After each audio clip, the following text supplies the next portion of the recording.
महाराष्ट्र में शिवसेना या फिर कोई और, किसकी बनेगी सरकार? महाराष्ट्र में हो रहे चुनावों के नतीजे आने वाले हैं। नतीजों में शिवसेना की स्थिति कैसी रहेगी? क्या शिवसेना विपक्ष पर अपनी विजय पताका लहरा पाएगा या शिवसेना को करारी हार मिल सकती है?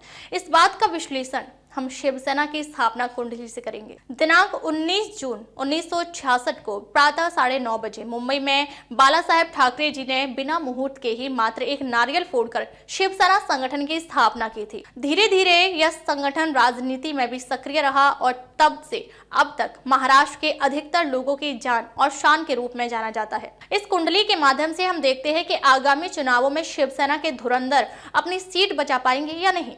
शिवसेना की कुंडली क्या कहती है? दिनांक 19 जून 1966, समय प्रातः 9:30 बजे, स्थान मुंबई महाराष्ट्र। कर्क लग्न तथा मिथुन राशि की कुंडली बनती है, जिसमें पंचम भाव में वृश्चिक राशि का केतु, नवम भाव में शनि, दशम भाव में शुक्र, एकादश भाव में राहु तथा मंगल और द्वादश भाव में सूर्य, चंद्र, बृहस्पति तथा बुध है। यह कुंडली यदि राजनीतिक दृष्टि से देखी जाए तो बहुत मजबूत कुंडली है, क्योंकि इस कुंडली में छठे भाव का स्वामी बृहस्पति द्वादश भाव में विपरीत राजयोग बना रहा है तथा द्वादश भाव का स्वामी बुध भी द्वादश भाव में ही है और यह भी विपरीत राजयोग बना रहा है। लग्न का स्वामी चंद्रमा द्वादश भाव में है, जिसे कुछ अच्छा तो नहीं कहा जाएगा, लेकिन बृहस्पति के साथ होने से चंद्रमा का बाल बढ़ जाता है तथा धन का स्वामी सूर्य भी द्वादश भाव में ही है।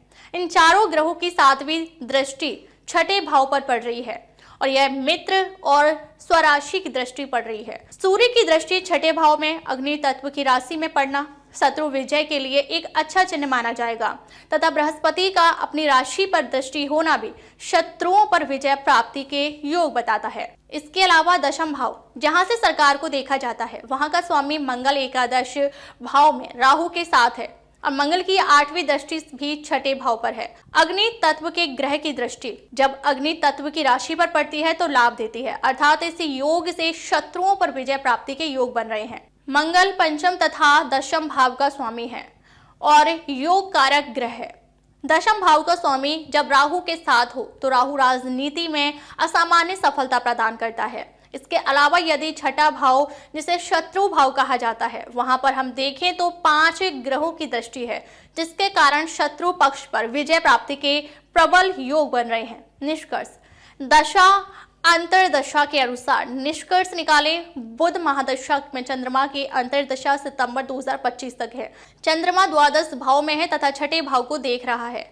शरीर बल में चंद्रमा का बल 0.68 है, जो कि काफी कमजोर कहा जाएगा। यदि हम चुनाव की दृष्टि से देखें तो विपरीत राजयोग वाले ग्रह की महादशा चल रही है, जो कि शत्रु पक्ष पर विजय बनाने के लिए पर्याप्त है, लेकिन अंतरदशा का स्वामी शरीर बल में कमजोर है, इसलिए जीत हासिल करने में बहुत अधिक ही स्थान होगी और चुनाव के परिणाम जीत का फैसला बहुत ही कम वोटों के अंतर से शिवसेना के पक्ष में प्रबल होने की संभावना है।